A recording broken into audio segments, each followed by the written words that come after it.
L'âme et le corps. L'âme vers son créateur dont la connaissance est absolue.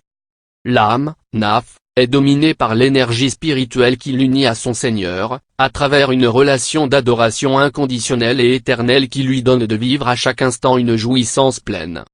Le corps matériel est placé en second plan pour laisser place à l'âme, Naf, en premier plan, par la perte de ses fonctions matérielles, par sevrage le jeûne se référant à une sorte de séparation. Le corps matériel, il se réfère au bas monde, à Al-Dunya, à la différence de l'âme, Naf, désignant l'au-delà, à Al-Akhira.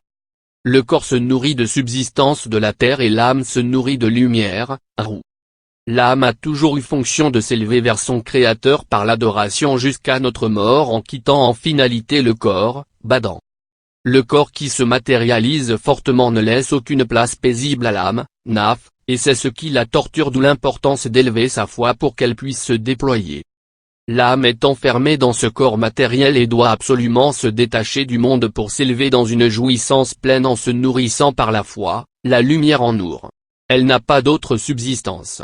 Son ennemi est l'obscurité et le corps matériel. Le corps matériel est constitué par des choses tangibles ou qui est lié à leur possession. Bénéfices, bien-être, bonheur, œil matériel, plaisir matériel, luxe matériel.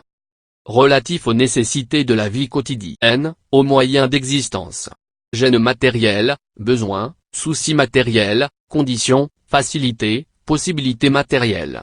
Attaché essentiellement aux biens matériels, terre à terre. Les âmes spirituelles vivent à travers ce monde matériel, le corps subtil recouvre l'âme spirituelle. L'âme peut pleinement oublier sa relation avec Dieu et s'absorber dans le corps, mais ceci n'est pas sa position normale. Aussi loin de l'adoration de Dieu, l'âme ne peut être pleinement satisfaite et développer les caractéristiques propres à sa nature spirituelle. La souffrance expérimentée par l'âme spirituelle conditionnée dans le monde matériel engendre naturellement une recherche du bonheur, de sa plénitude, car l'âme est faite, de par sa nature spirituelle.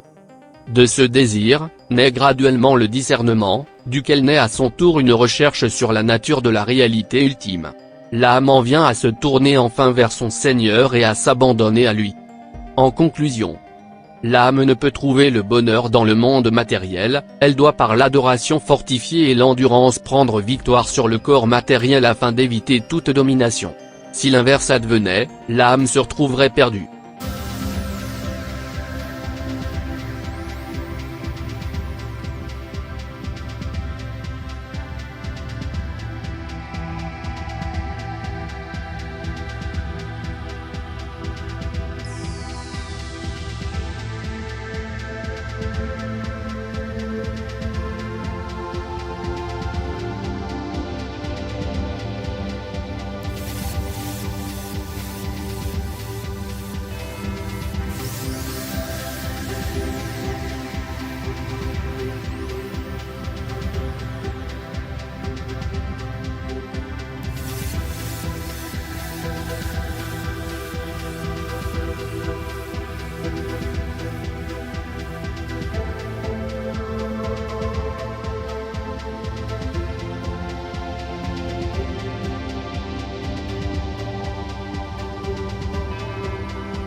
L'âme et le corps.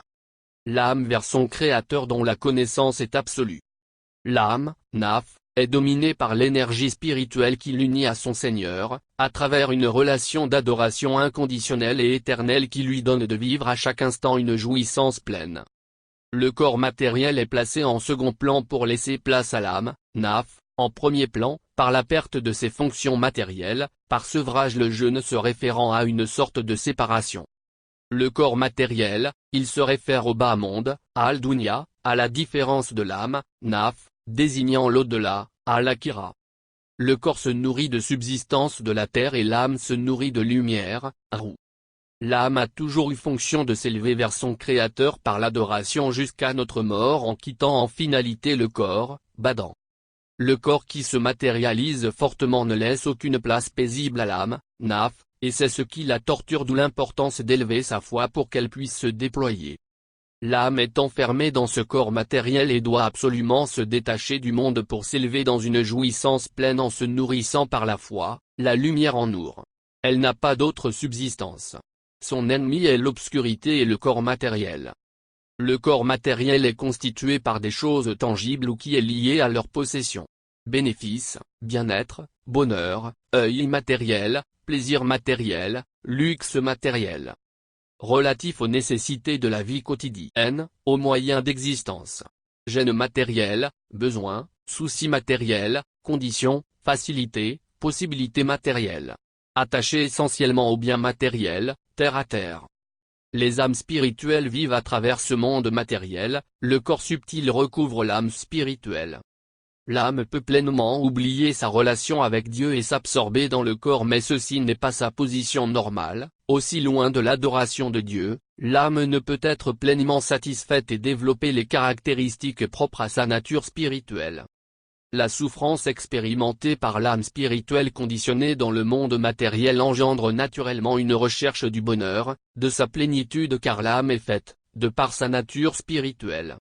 De ce désir, naît graduellement le discernement, duquel naît à son tour une recherche sur la nature de la réalité ultime. L'âme en vient à se tourner enfin vers son Seigneur et à s'abandonner à lui. En conclusion, l'âme ne peut trouver le bonheur dans le monde matériel, elle doit par l'adoration fortifiée et l'endurance prendre victoire sur le corps matériel afin d'éviter toute domination. Si l'inverse advenait, l'âme se retrouverait perdue.